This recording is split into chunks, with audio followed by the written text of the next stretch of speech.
Hey everybody, Gears here, and what you're looking at is the anatomy of failure. Well, not exactly, more like a course correction.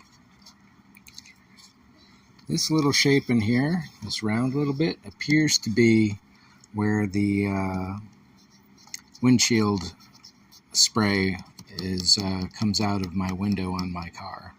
If that's the case, this is the nearest I can get to the edge, because once this flips up, it would get pinched underneath the car hood.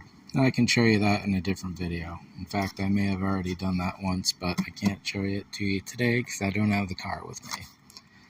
However, essentially what it breaks down to is this area here must be absolutely flat.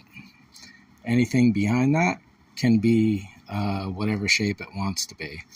Once that tucks under the hood of the car, it would stop the lid from lifting, and I can't have that happening. So this needs to get cut back, go pretty much flat down or near about.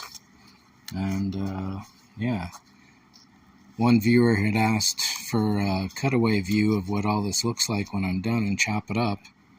Well, here's a preliminary view at least. This is 1/8 inch EVA foam that performed the initial swooping graceful lines for the front here and the back with the hump. Above that is several layers of paper mache with paper towels. I thought that would be stronger than it is.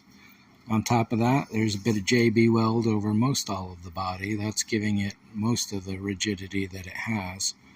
Then from there on, at least on this side, it's just alternating spackle, paint, and glazing putty. Over on this side, there are a few sections that have stucco in there. And while that is pretty rigid, it's also pretty much very grainy stone and unsuitable, and I shouldn't have used it. In fact, none of these materials I probably should have used. Once I got this EVA foam in here in that shape, I probably should have put chicken wire and clay over the whole thing and then skinned it with something really rigid. But that's the way it goes, and this is where we're at. So I'll probably cut a piece of plastic here to make the shape nice and simple and then seam it into place. And as for this, it's good to be able to see where the original line was for all this, because I was starting to lose track in here. So I'm going to have to gouge all this out basically from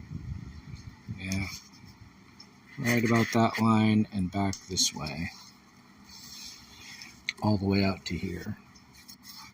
So yeah, this is definitely good that I had to do this. I'm not glad about it, but it's definitely not a bad thing overall.